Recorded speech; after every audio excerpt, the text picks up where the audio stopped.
I'm Amy Wentz, part of the Blackwell Voices research team right here on the south side of Richmond. Being a south side girl, I'm always interested in learning how our neighborhoods are named, who our streets are named after, and uncovering this history and learning that people like civil rights leader Dorothy Height were from right here where we're from. I'm just so interested in making sure that not only I learn about these things, but that our community learns about them. The resilience and the culture that we have here and that we have built here is so important that everybody knows. Blackwell Elementary School and the historic Blackwell neighborhood were both named after James H. Blackwell.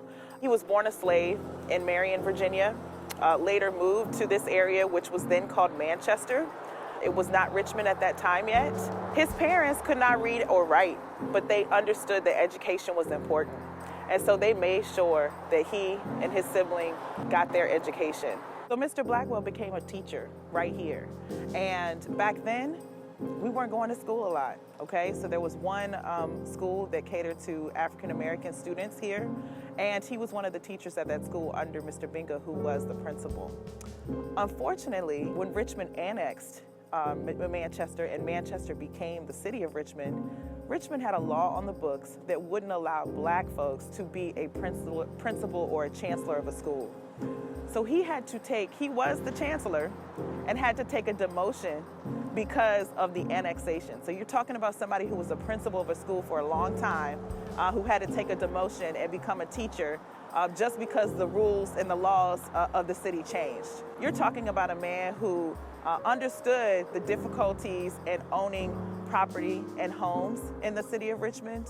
He created an insurance company because back then with redlining and insurance companies weren't giving insurance policies to folks that wanted to purchase land that were black. And we know that that was a requirement to be able to own property. You're talking about somebody who not only helped people find financial stability, helped people to find housing stability, and help people get educated. I cannot find a more noteworthy and a more notable person to highlight. And so we're excited to highlight James H. Blackwell.